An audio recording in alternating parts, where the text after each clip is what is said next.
Tadi Dr. Febri bicara soal prinsip ultimum remedi. Saya ingin ada sedikit penjelasan yang lebih detail tentang suatu pelanggaran prokes yang sudah dikenakan denda, tentang suatu pelanggaran prokes yang sudah dikenakan denda, lalu dipidanakan dengan pasal hasutan. Pasal 160 KUHP atau dipidanakan yaitu dengan pasal atau dipidanakan dengan pasal lain atau undang-undang yang lain. Pertanyaan saya, sampai sejauh mana pendapat ultimum remedium itu harus dijadikan sebagai suatu pegangan di dalam pelanggaran prokes yang sudah Saya katakan tadi bahwa yang namanya pelanggaran pidana atau tindak pidana itu kan ada dua, ada mala in se dan mala in prohibita. Kalau mala in se kita nggak bisa ngomong lagi. Walaupun terhadap tindak pidana yang kecil-kecil itu kan diupayakan proses di luar yang dinamakan alternative dispute resolution. Jadi walaupun ada hukum pidana, tapi kalau cuma pukul memukul dan lain sebagainya udah selesai begitu saja. Kira-kira begitu. Padahal penganiayaan dan lain sebagainya tidak justified. Ini saja masih bisa didekati dalam sudut non pidana, non penghukuman, ya, damai dan lain sebagainya. Apalagi kalau pelanggaran. Jadi pelanggaran tersebut menjadikan sanksi pidana pasti menjadi jalan akhir. Ketika jalan lain tidak bisa ditempuh lagi, untuk paling tidak misalnya bagaimana mengembalikan tertib sosial masyarakat. Bagaimana membuat pelanggar itu patuh dan tidak lagi mengulangi perbuatannya dan lain sebagainya. Tapi kalau misalnya sanksi non pidana bisa diterapkan dan yang menerima sanksi tersebut juga patuh misalnya, ya maka kita bicara untuk apa lagi ada sanksi pidana untuk kasus itu. Bukankah yang namanya perspektif kita bukan penghukuman yang balas dendam, tapi lebih pada bagaimana merestorasi. Makanya orang mengatakan restoratif justice. Kalau misalnya semuanya didekati dari hukum pidana, semua yang mala in prohibita tersebut, kita tidak akan pernah bisa menyelesaikan masalah itu karena akan banyak sekali. Misalnya dalam soal prokes, kalau semua prokes itu pelanggaran prokes mau yang mala in prohibita itu mau didekati dalam hukum pidana semua, maka berdasarkan azas equality before the law dan azas diskriminatif, semuanya harus diproses demi menegakkan dua prinsip tersebut.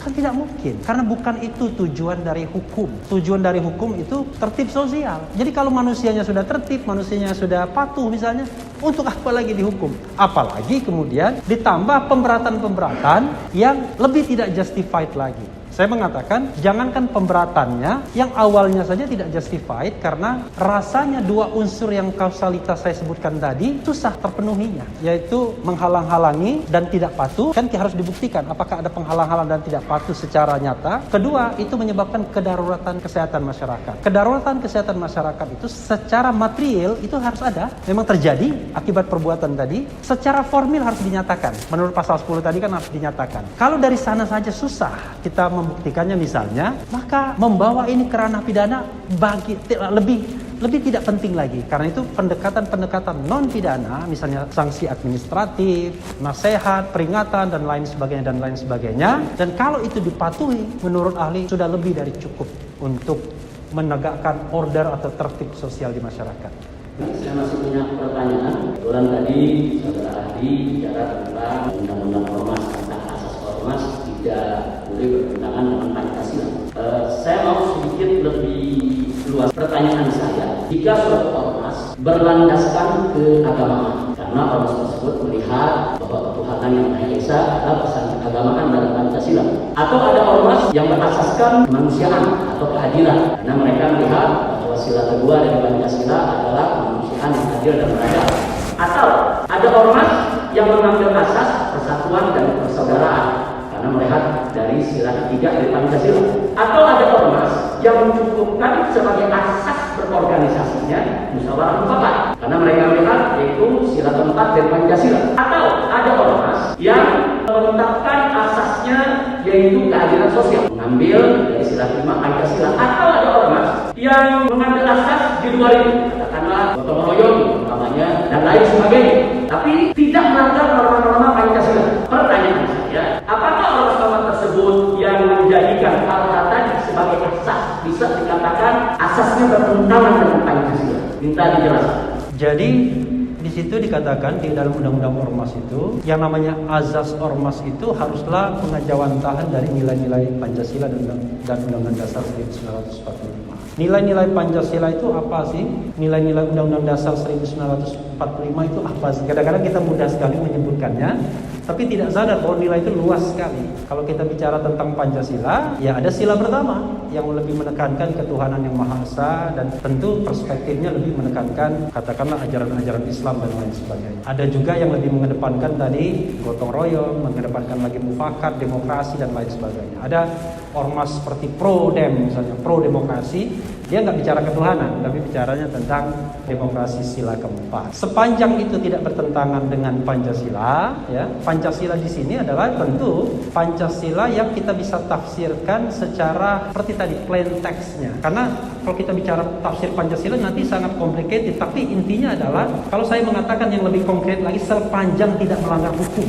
Sepanjang tidak melanggar hukum. Contohnya apa? Kalau misalnya mencantumkan azasnya, azas persatuan, tapi misalnya pekerjaannya adalah merampok, ya tentu tidak bisa. Jadi yang dilihat itu adalah pekerjaan melanggar hukumnya. Makanya saya mengatakan ada kalimat-kalimat dalam undang-undang itu yang lebih indah diomongkan, tapi kalau kita perinci satu-satu sulit.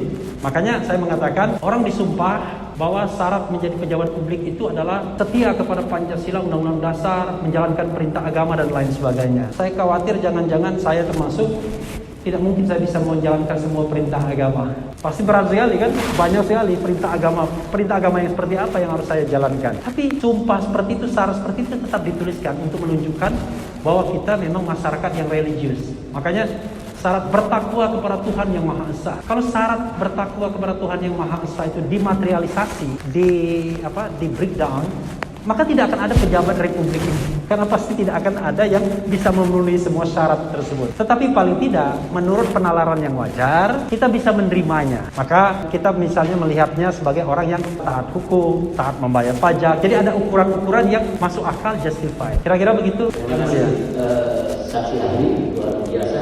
Masih pertanyaan barusan soal asas. Sekarang saya mau lebih fokus lagi. Kalau ada orang Islam, asasnya Islam, apakah itu bisa dikatakan bertentangan dengan Pancasila? Ya, pertama ahli harus rendah hati dulu, bukan ahli tentang Islam. Yang kedua adalah ahli pasti tidak ingin mengatakan, pasti tidak akan mengatakan bahwa Islam bertentangan dengan Pancasila. Pasti begitu. Tapi apakah itu Islam? Pasti ahli tidak bisa menjelaskan. Kalau cuma mengatakan bahwa Islam itu agama, ada rukun iman, ada rukun Islam dan lain sebagainya, mungkin mudah. Tapi Islam secara keseluruhan ahli mengatakan tidak bisa. Karena itu tidak mungkin dalam gerak sejarah bangsa ini Islam itu bertentangan dengan Pancasila atau Pancasila bertentangan dengan Islam. Karena nilai-nilai Islam yang dipakai itu adalah pasti nilai-nilai yang sudah dimasukkan ke dalam Pancasila tersebut oleh the founding parents kita. Saya tidak ingin mengatakan the founding fathers karena ada juga perempuannya.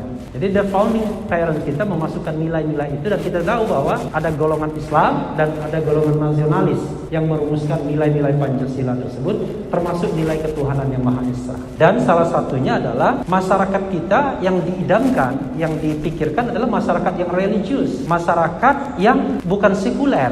Maka saya katakan kita tidak bisa sama persis dengan negara sekuler, tapi kita bukan juga negara agama, tapi kita adalah negara non sekuler yang religius. Karena itulah yang dibayangkan. Makanya kemudian the founding parents itu mengatakan atas berkat rahmat Allah yang Maha Kuasa. Jadi kata-kata itu selalu ditekankan di dalam kemerdekaan kita. Karena itu kalau hari ini saya mengatakan Islam bertentangan dengan Pancasila, maka saya akan mengingkari sejarah pembentukan bangsa ini. Terima kasih, saudara ahli. Yang terakhir, saya ingin menyampaikan pengandaian suatu kasus berkaitan dengan ormas. Andai kata ada suatu ormas sejak berdiri dia memiliki SKT. Setelah 20 tahun lebih, suatu ketika SKT-nya ingin diperpanjang. Nah, pada saat ingin diperpanjang, ternyata ada regulasi peraturan baru soal keormasan. Maka perpanjangan SKT itu diminta 3 syarat yang belum terpenuhi oleh ormas tersebut. Pertama, syarat rekomendasi dari Kementerian Agama.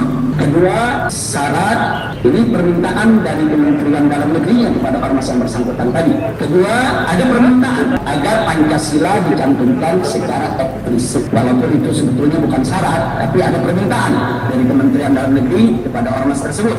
Kemudian yang ketiga, diminta dalam anggaran dasarnya harus ada pasal tentang penyelesaian sengketa. Tiga itu. Nah kemudian ormas ini memenuhi permintaan dari Kemendagri. Mulailah menghubungi Kementerian Agama, kemudian Kementerian Agama mengirim peneliti mendatangi ormas tersebut, mengumpulkan para pendiri maupun para pengurusnya, kemudian dilaksanakan dialog dari pasal ke pasal, dari ayat ke ayat, dari anggaran dasar yang dimiliki oleh organisasi tersebut. Singkat cerita, Kementerian Agama sampai pada kesimpulan bahwa ormas tersebut dengan anggaran dasar yang dimilikinya tidak bertentangan dengan Pancasila dan dikeluarkanlah rekomendasi sesuai permintaan Kementerian Dalam Negeri. Kemudian syarat yang kedua, dalam rangka untuk memenuhi permintaan Kementerian Dalam Negeri, ormas ini sampai menggelar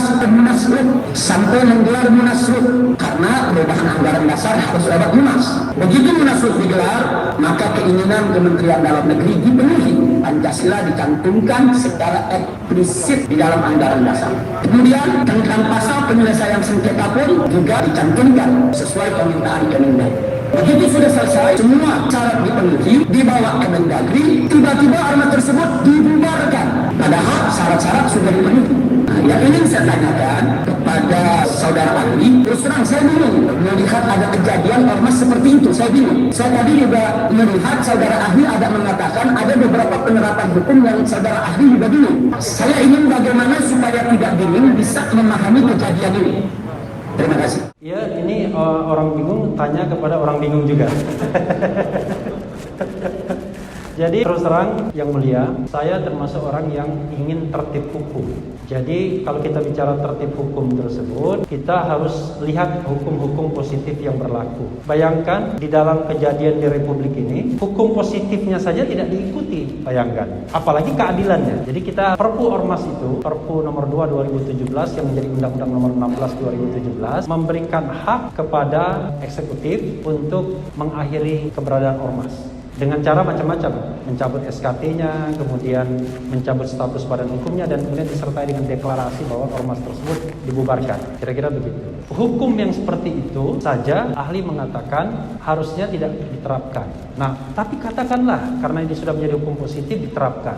Tapi jangan lupa di situ itu ada juga proses, mulai dari peringatan, kemudian penghentian kegiatan. Jadi ada proses, ada prosedurnya. Yang saya tahu bahwa prosedur itu dipersingkat, dipermudah dibandingkan Undang-Undang nomor 17 2013. Itu saja tidak diikuti. Itu satu. Yang kedua, kalau tadi ahli mengatakan bingung, memang kalau kita bicara tentang misalnya pembubaran sebuah ormas, harus jelas alasannya apa ormas tersebut dibubarkan. Mungkin karena ahli tidak melihat atau membaca persis SK tersebut, walaupun sudah baca berkali-kali juga. Ya, ahli tidak menemukan alasan material bahwa organisasi tersebut kemudian harus dinyatakan sebagai organisasi terlarang. Di Republik ini yang mulia, ada organisasi terlarang yang sampai saat ini masih dilarang, yaitu Partai Komunis Indonesia, dan itu tidak tanggung-tanggung pelarangannya melalui TAP MPR, produk regulasi yang tertinggi. Kenapa? Karena disadari ini adalah soal pembatasan hak asasi manusia. Itu partai politik yang banyak pengikutnya. Tetapi karena dalam sejarah pernah membuat pemberontakan cacat, maka dia dilarang dalam produk yang tinggi, yaitu TAP MPR. Nah, memang alasan seperti itu yang masuk akal, karena memang ada alasan materialnya. Tapi yang ahli baca soal ini, ada yang mengatakan dia bubar dengan sendirinya karena SKT-nya tidak diperpanjang, lalu begitu saja menjadi organisasi yang terlarang. Saya kaget, terus terang saja. Pertama, SKT tersebut tidak menentukan eksistensi sebuah organisasi. Jangankan pernah terdaftar, nggak pernah mendaftar pun juga boleh. Coba cek organisasi-organisasi yang mendapatkan bantuan pemerintah hingga saat ini. Ada juga yang nggak terdaftar sebenarnya. Karena itu soal tertib administrasi kita. Yang kedua, saya kok merasa heran. Mengapa pemerintah menolak untuk pendaftaran? Padahal pendaftaran itu adalah misi pemerintah di dalam Undang-Undang 17 2013 tentang keormasan, agar mereka punya tertib administrasi. Maksudnya adalah biar mudah mereka melakukan kontrol, meminta pertanggungjawaban dan lain sebagainya kalau seandainya organisasi tersebut melakukan katakanlah tindakan-tindakan yang misalnya melanggar hukum atau pemerintah ingin memberikan bantuan. Jadi kalau ada organisasi sampai tidak bisa mendapatkan SKT setelah dia memenuhi semua syarat misalnya, dan jangan lupa syarat tersebut harusnya syarat administratif sifatnya, jangan syarat yang substantif. Karena kalau syarat substantif tersebut tentu harus diuji secara ilmiah atau diuji melalui proses pengadilan seperti ini. Karena itu ahli mengatakan, ya ahli juga bingung. Kenapa organisasi itu dibubarkan kalau memang tidak ada alasan materialnya begitu? Kecuali kalau ada vonis pengadilan, due process of law, kesalahannya sudah dijatuhkan, vonisnya membubarkan, itu kita harus menerimanya sebagai sebuah vonis pengadilan. Tapi ini memang betul-betul tidak ada alasan, kecuali ya tadi, karena SKP-nya tidak diperpanjang. Terima kasih Saudara Ahli. Masih soal keormasan. Tadi Saudara Ahli ada juga di dalam panjang lebar soal pelaku pelanggaran pidana bertanggung jawab masing-masing. Siapa yang melakukan pelanggaran dan bertanggung jawab. Pertanyaan saya, jika ada satu instansi pemerintah, katakanlah kejaksaan, kemudian ada oknum-oknum jaksa yang korupsi. Pertanyaan saya, secara ketatanegaraan, apakah adanya oknum-oknum jaksa yang korupsi itu boleh dijadikan alasan untuk membubarkan instansi kejaksaan atau menangkap jaksa agungnya padahal jaksa agungnya tidak terlibat? Itu pertanyaan saya, itu dulu. Saya kira jawabannya jelas, tidak bisa ya. Justru kan selama ini banyak sekali kasus-kasus yang menerap pejabat hukum, tapi kita selalu mengatakan itu adalah oknum, itu adalah orang dan individual responsibility. Kalau memang ada yang terlibat, maka harus dibuktikan keterlibatannya, tetapi tidak boleh tiba-tiba yang dihukum adalah institusinya. Itu kecuali hukum kita mengatakan hal demikian, dan sejauh atau sependek pengetahuan ahli belum ada hukum kita yang mengatakan demikian. Kalau hukum mengatakan bahwa korporasi bisa dijadikan pidanakan, ada. Tapi sekali lagi, tentu kejahatan korporasi dan kejahatan individual itu bisa sama, bisa berbeda. Tapi secara umum, tindak pidana yang dilakukan oleh individu itu tidak bisa dibebankan ke organisasinya. Baik, terima kasih. Sekarang kita kembali ke soal ormas. Suatu ormas ada oknum-oknumnya yang terlibat pelanggaran pidana. Beberapa, kalau dibandingkan dengan anggotanya yang jutaan di seluruh Indonesia, hanya beberapa, kurang lebih sekitar 10 atau 11 orang. Dan oknum-oknum dari ormas tersebut yang bersalah tadi sudah ditahan, ditangkap, diadili, putusannya sudah inkrah, dan mereka sudah melaksanakan sanksi hukum. Bahkan sebagian dari mereka diberhentikan oleh organisasi karena terbukti bersalah di pengadilan. Nah, pertanyaan saya, jika kejadian oknum-oknum tadi yang bersalah, yang diadili, yang divonis, yang dipenjara itu dijadikan alasan untuk pembubaran organisasinya, padahal di pengadilan mereka tidak terbukti kalau organisasi yang memerintahkan pelanggaran tersebut, dan itu sudah inkrah putusannya. Nah, jadi pertanyaannya, kalau organisasi tersebut dibubarkan karena adanya oknum-oknum yang bersalah tadi melanggar pidana, padahal yang melanggar tadi sudah dihukum oleh pengadilan dan sudah menjalankan hukumannya, sudah inkrah, secara ketatanegaraan apakah alasan itu logis atau dibenarkan untuk pembubaran suatu ormas? Ya, Yang Mulia, kalau alasan tersebut dibenarkan, maka yang harus dibubarkan terlebih dahulu adalah semua partai politik yang ada di Senayan. Karena semua partai politik di Senayan itu sudah terbukti anggotanya melakukan tindak pidana. Salah satunya adalah tindak pidana korupsi yang merupakan extraordinary crime. Dan pesan reformasi, kita harus memberantas KKN. Tapi kan tidak begitu. Penerapan hukumnya tetap individual responsibility. Walaupun jumlahnya banyak, dan kita tahu bahwa setiap saat ada saja kepala daerah yang ditangkap, anggota-anggota DPR yang juga dijadikan tersangka, bahkan dipidana, menteri dari partai politik juga begitu. Tapi tidak pernah orang mengatakan bahwa partai politiknya harus dibubarkan. Walaupun wacana itu bukan berarti tidak ada sama sekali. Tapi hukum positif kita tidak pernah mensasar organisasinya. Hukum positif kita hanya melihat kelakuan orang-orangnya saja. Dan orangnya itulah yang dihukum atau diproses. Kendati pun misalnya dalam suatu tindak pidana tersebut melibatkan elit politiknya misalnya, orang yang paling dekat, tetap saja pendekatannya individual responsibility, bukan organisasinya yang diberangus, dibubarkan, tetapi orangnya yang diproses. Seperti itu Yang Mulia. Mudah-mudahan kalimat saya ini tidak salah. Semua partai politik di Senayan anggotanya pernah melakukan tindak pidana korupsi dan sudah dihukum. Terima kasih. Sekarang pertanyaan yang terakhir, Saudara Ahli, tadi Anda sudah bicara panjang lebar tentang equality for the law. Kemudian dalam penjelasan Anda tadi ada satu hal yang menarik. Anda sudah menyatakan bahwa diskriminasi hukum bertentangan dengan konstitusi. Pertanyaan saya sama dengan apa yang saya tanyakan tadi kepada Dr. Nasir. Menurut pandangan Anda, secara ketatanegaraan, apa bahayanya bagi ketatanegaraan kalau penerapan hukum, baik itu pidana maupun hukum lainnya ada diskriminasi. Kata lain, apa bahaya diskriminasi dalam penerapan hukum bagi ketatanegaraan Republik Indonesia yang tercinta? Secara pendek saya mengatakan adalah hancurnya negara hukum kita. Karena negara hukum kita adalah negara yang dibangun berdasarkan atas konstitusi dan peraturan perundang-undangan di bawahnya. Sehingga prinsip-prinsip konstitusional, norma-norma konstitusi itu harus dijalankan dan harus mengejawantah dalam peraturan di bawahnya atau tindakan-tindakan negara selanjutnya. Jadi kalau misalnya itu tidak dilaksanakan, maka negara eksekutif mengkhianati prinsip-prinsip tersebut, bahkan bisa menghancurkan sendi-sendi negara hukum kita, rule of law kita, restart kita. Tapi itu kan konsekuensi yang seharusnya bisa dicegah. Bagaimana mencegahnya? Yang mencegahnya adalah lakukan penegakan hukum yang adil. Jadi penegakan hukum yang adil itulah yang akan bisa memperbaiki pelanggaran-pelanggaran seperti itu kalau memang sudah terlanjur terjadi. Kita dalam berbangsa dan bernegara maunya kita tidak ada anggota masyarakat yang melakukan pelanggaran hukum, kan begitu. Tapi kalau terjadi pelanggaran hukum oleh anggota masyarakat, bahkan oleh negara sendiri, misalnya tadi pelanggaran terhadap prinsip diskriminasi, non-diskriminatif dan prinsip equality, maka proses penegakan hukum di sidang ini harus bisa menegakkan kembali prinsip tersebut. Saya kira jelas pendapat saya mengenai hal tersebut. Jadi sama sekali pengadilan tidak terhalang untuk menegakkan prinsip atau norma konstitusi, norma hukum yang sudah tercederai dalam praktek bernegara kita. Karena disinilah, di ruang pengadilan inilah kita mencari dan menegakkan kembali prinsip-prinsip tersebut. Terima kasih Yang Mulia. Terima kasih saudara ahli, luar biasa jawaban-jawabannya. Saya mau dari saya cukup menjadi ya cukup ya. Kita pindah ke umum.